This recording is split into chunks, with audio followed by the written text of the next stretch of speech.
Magandang umaga po sa ating lahat. It's another day in the life of our maestro. Kumusta po kayong lahat? And shout out po sa inyo. Sana po ay nasa mabuti po kayong kalagayan. Ilang araw na po tayong naghahanap ng magdi-deliver po ng hollow block pero wala tayo talagang mahanap kasi kaunti lang kasi ang kailangan natin diyan kina Mother Ulyang kasi ayaw naman na mag-deliver ng kukonti, and then sinabi ko naman doon sa nagdi-deliver sana kay Lula Uban na ano na rin dito, pero ayaw pa rin kasi malayo. So kaya tayo na po mismo ang kukuha ng hollow block. Kinausap po natin ang punong barangay po dito sa Kabarwan, Danglas, sa barangay ni Mother Oliang, kaya na si punong barangay ah, Gilbert Tan. Hello po, maraming salamat po, Honorable Captain Gilbert Tan, and with the help of kagawad po na si Mr. Jesse Pataray.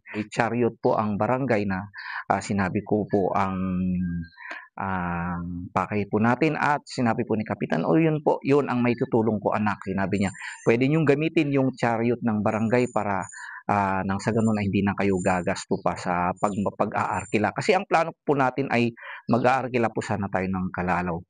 Pero nasabi naman ni Kagawad Jesse na si Kuya JR na lang. Kasi si Maestro JR, alam niyang mag-drive po ng sasakyan.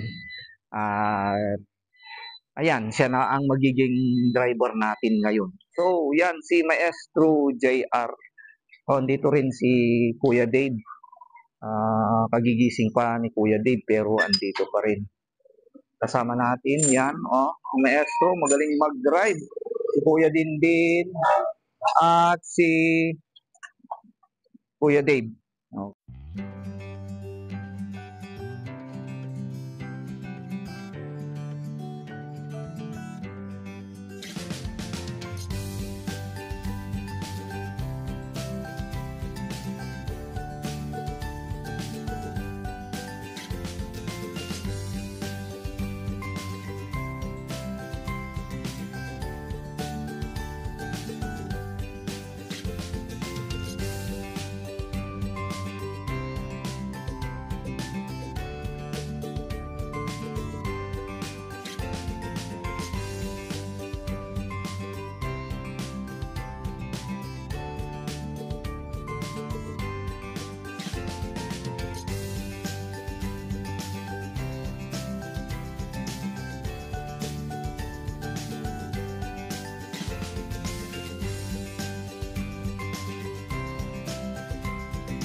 So, nandito na tayo ngayon sa Martinez Gravel and Sand. Malayo doon, buti na lang nakahanap tayo. So, kailanganin natin na hollow block ay yung gagamitin natin kay Mother Oliang, and at the same time ay kukuha na rin tayo yung ilalagay, kukuha na rin tayo para sa nakawangwang na part sa itaas ni Kuya Beans. Yung para kay Lula Uban, yung phase 2 ay natapos na po natin, nakapagpa-deliver na po tayo, and then good news po.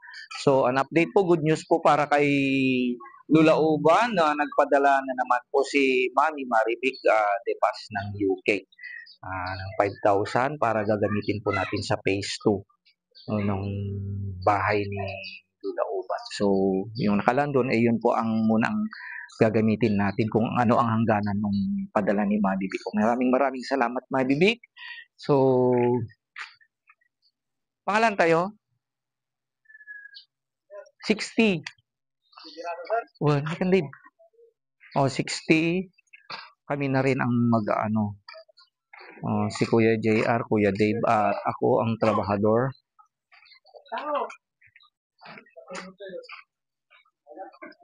60.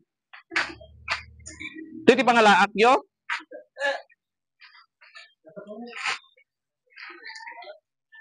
Hindi. Mga Jay, kuna naman. Kuna na.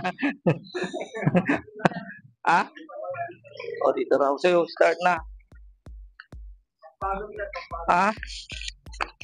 Ay, ganon.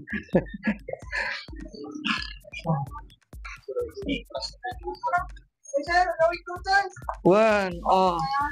Dito na yung management.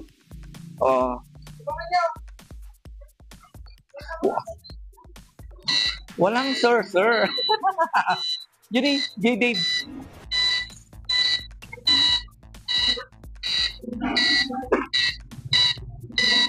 Up. Tunji.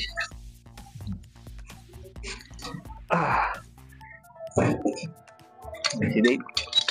Help mga boys.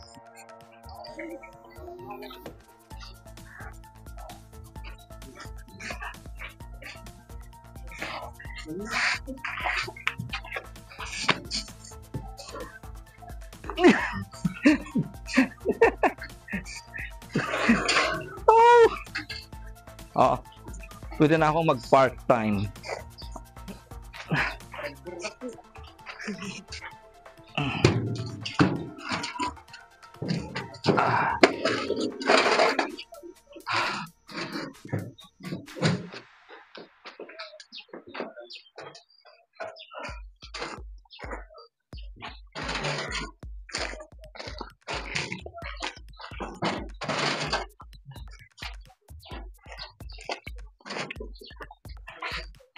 Tilatan.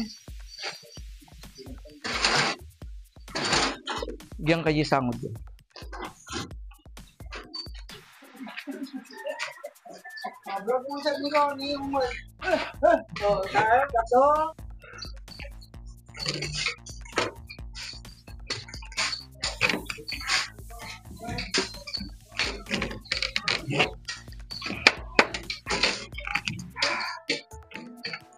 Kaya na, Jay?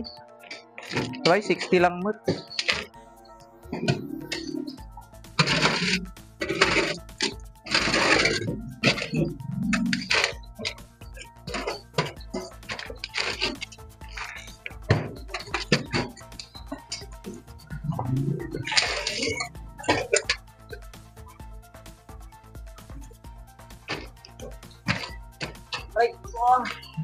Ano?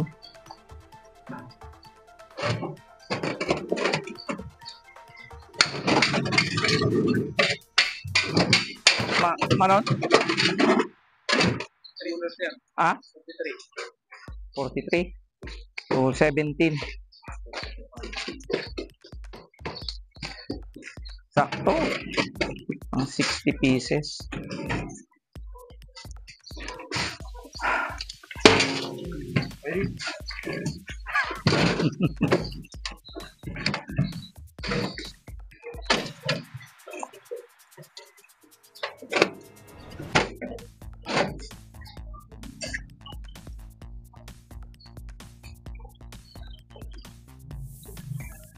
Manuti may isa, Lunes. Magkano isa? 10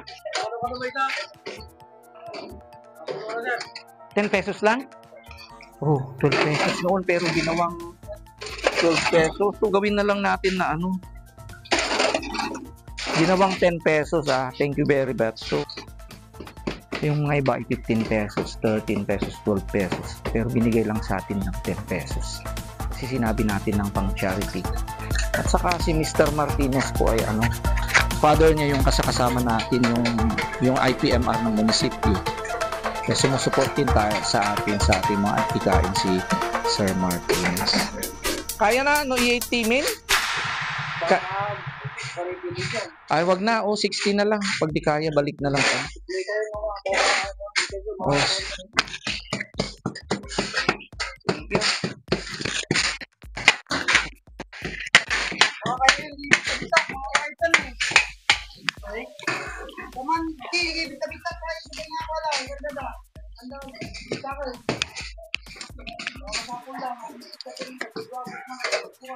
O yan, nagbigay pa ng ano? Nagbigay pa ng additional.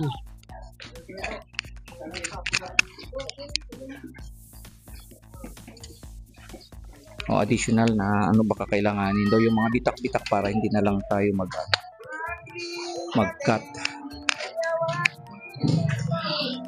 Dahil mabait ang mga ito, pabili na rin, siyempre pamirienda rin tayo. Join ka gumatang tisok ding sa duwa, sindi ba nam?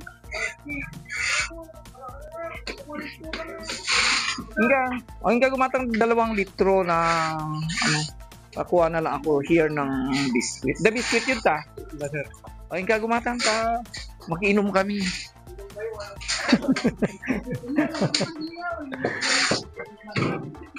baka 3 litro tala amalong. Napagod na rin ang mga boys. Thank you very much. Oh, yan ha. Kaya nakahanap na tayo ng partner kung kakailanganin natin ng ano, ng hollow block. Ay, dito na tayo pupunta. 10 pesos lang. Kung isang pinuntahan natin noon na kumuha tayo, mas mahal. May 13 pesos, may 15 pesos, may 12. Dito 10 pesos.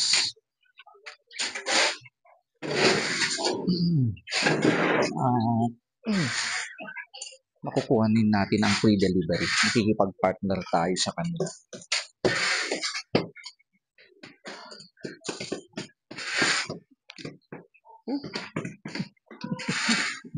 Nabanog kayo? Oh, pagod daw ang maestro. Oh, mag-soup drinks lang tayo ng konti. Sama natin ang mga workers nila. I-treat natin kahit konti. Para nang sa ganun ay pagbalik na natin ay mas bongga. Hinihintay natin ang merienda. Pero try natin. Try ko man, boy.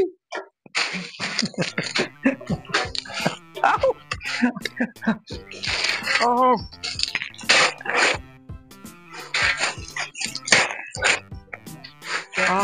Malaki biskuit ito jo. Ganun.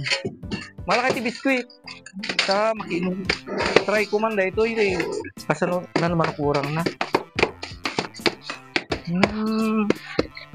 Ito din. Try ko nga mag-hollow block.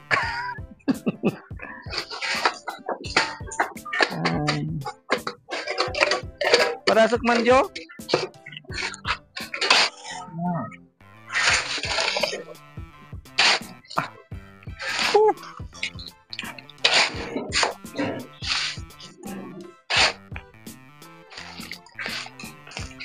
Ko. Sumara no? Betoy?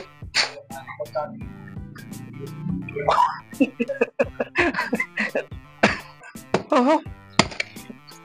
Siyay. Tapos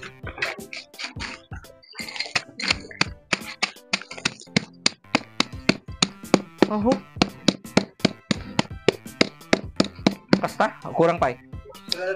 Ha? Patas. Diyos ko. Oh, tapos pagkataon.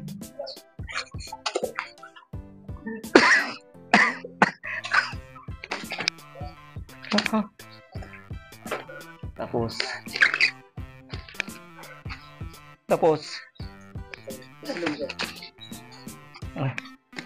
Yay? Aray.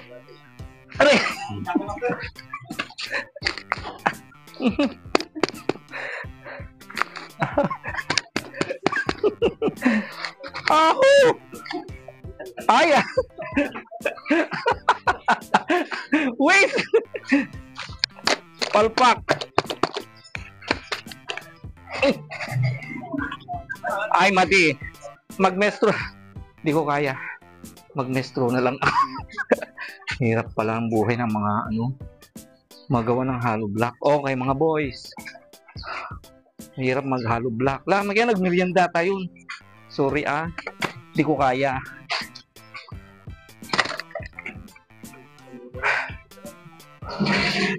Tayo pa, merienda kayo. May kayo. Inom lang tayo ng konti.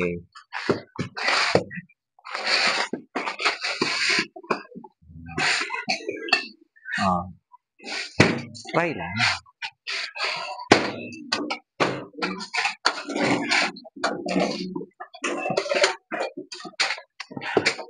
Oh. Kay merienda nyo. Oh, sige. Thank you very much, boys. So, let's go na. Oh. Kevin, Michael? Inabutan na kami ng tanghali kaya dumaan na kami sa isang karinderya kung saan nandito ang request ni Kuya Dave at Kuya JR na sinanglaw. Tinatawag ng iba ito na pinapaitan. Ayaw ni Kuya din ng sinanglaw kaya ang in-order niya ay tinolang manok. Nagpa-add-ons din sila ng Bicol Express. At pagkatapos nito ay maghalo-halo daw sila. Okay, go, sabi ko naman dahil alam ko naman na gutom na sila at pagod na rin. At makakasama pa rin natin sila sa susunod nating gagawing pagmimisyon pagkatapos naming manggagaling doon kay Mother Gloria.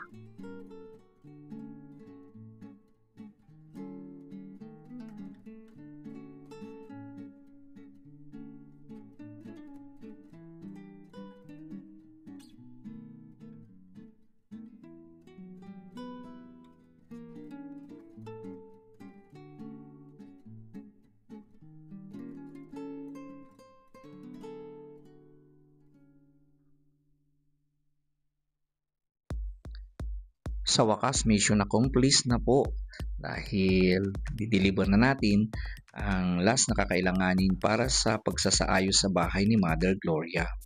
Buti na lang nandito si Kuya JR na magaling na driver namin. Kami na rin ng mga ibang anakis at yung kapatid na karpintero ni Mother Gloria ang magsasaayos sa mga ito.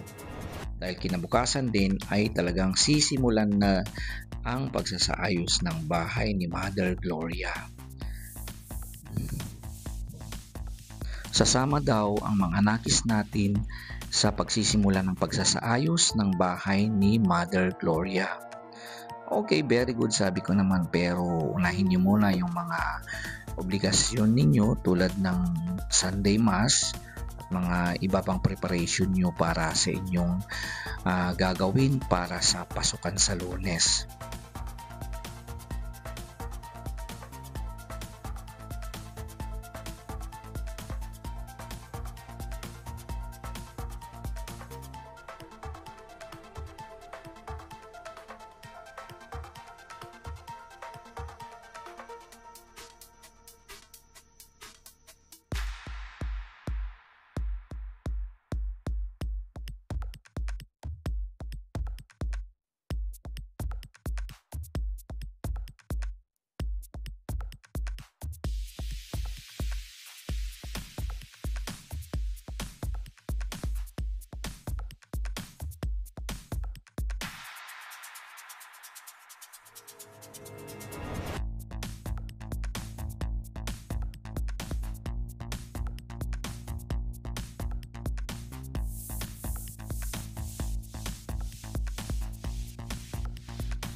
Hello, Mother. Kumusta ka?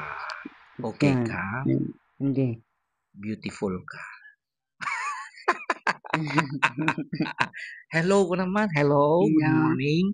Yan, shout out ko naman, Oo. Uncle Philip Ang kanilap. and family. Hindi.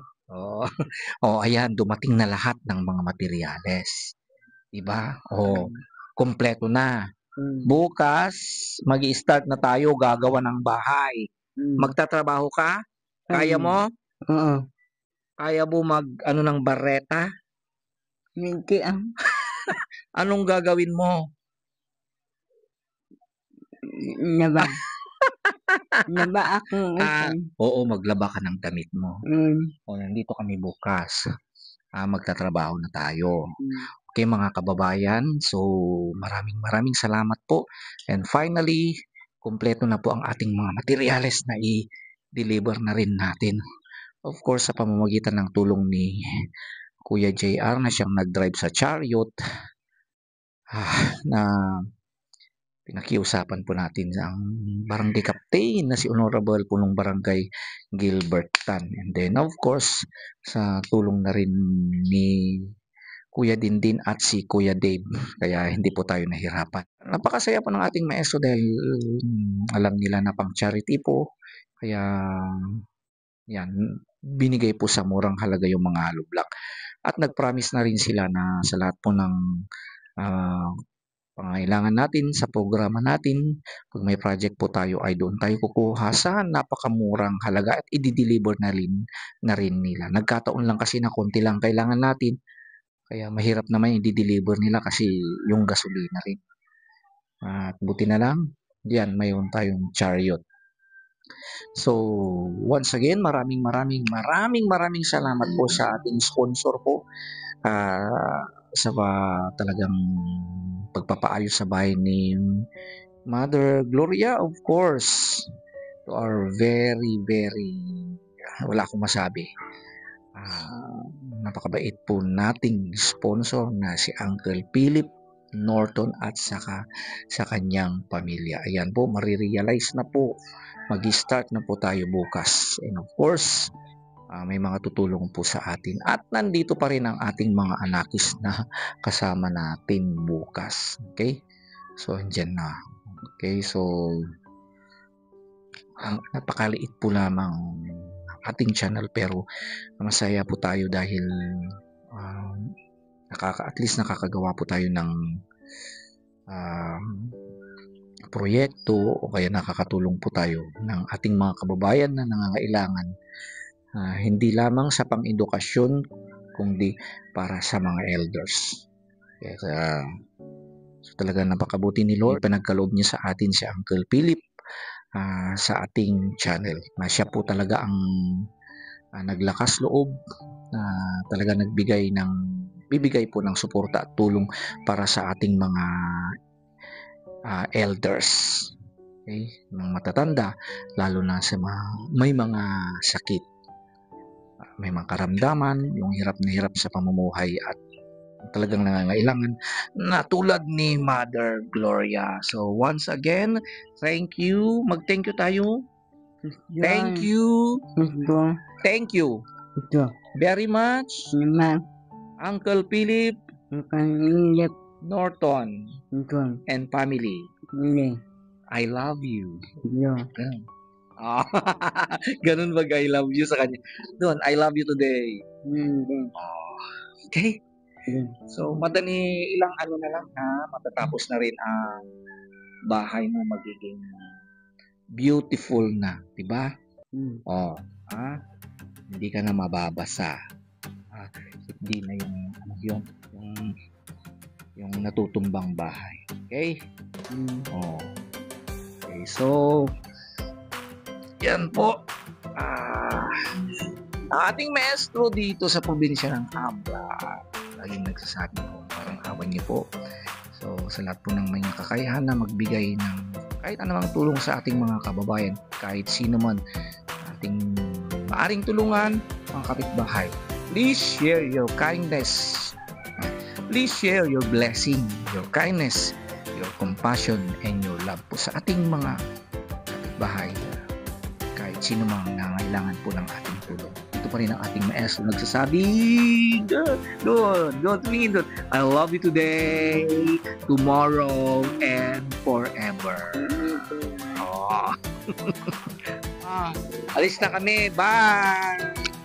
Bye! Okay.